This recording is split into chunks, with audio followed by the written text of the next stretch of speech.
जय शिवराय मित्रांनो, राज्यात राबवली जाणारी एक महत्त्वाची अशी घरकुल योजना म्हणजे मोदी आवास घरकुल योजना आणि याच योजनेच्या संदर्भातील एक महत्त्वाचं असं अपडेट आजच्या व्हिडिओच्या माध्यमातून जाणून घेण्याचा प्रयत्न करणार आहोत।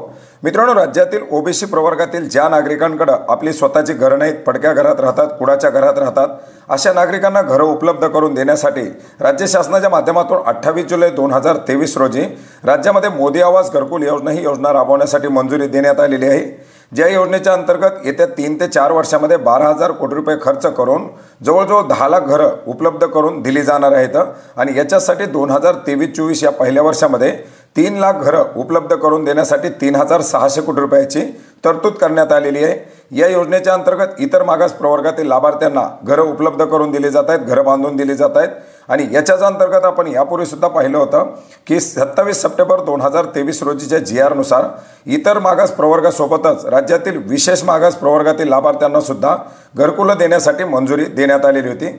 याच्यानंतरही राज्यातील लोकप्रतिनिधींच्या माध्यमातून इतर जमातीचा देखील समावेश केला जावा अशा प्रकारे मोठ्या प्रमाणात मागणी केली जात होती आणि याच पार्श्वभूमीवरती आता 30 जानेवारी 2024 रोजी एक महत्त्वपूर्ण असा शासन निर्णय निर्गमित करून मोदी आवास घरकुल योजनेमध्ये विमुक्त जाती आणि भटक्या जमाती या प्रवर्गाचा देखील समावेश करण्यात आलेला आहे। मित्रांनो, आपण एकंदरीत जर पाहिलं तर विमुक्त जाती भटक्या जमाती प्रवर्गातील जे नागरिक असतील हे उदरनिर्वाहासाठी मोठ्या प्रमाणात स्थलांतर करतात, यांच्याकडे स्वतःची घरं नसतात, पालावरती राहतात। अशा पार्श्वभूमीवरती या नागरिकांना सुद्धा ही घरं मिळाले तर या योजनेच्या अंतर्गत मोठा लाभ मिळू शकतो आणि या पार्श्वभूमीवरती आता या नागरिकांचा देखील या योजनेच्या अंतर्गत समावेश करण्यात आलेला आहे। मित्रांनो, एकंदरीत या योजनेसाठी अर्ज कसा करायचा, याच्यासाठी लागणारे कागदपत्र, या अर्ज करण्याची शेवटची तारीख, अर्ज कुठे करायचा, या सर्वांच्या संदर्भात आपण वेळोवेळी यापूर्वी सुद्धा माहिती घेतलेली आहे। ती सर्व माहिती आपल्याला डिस्क्रिप्शन बॉक्समध्ये दिलेल्या लिंकवरती मिळेल, वरती सजेशनमध्ये सुद्धा तुम्हाला याचे व्हिडिओ पाहण्यासाठी मिळतील।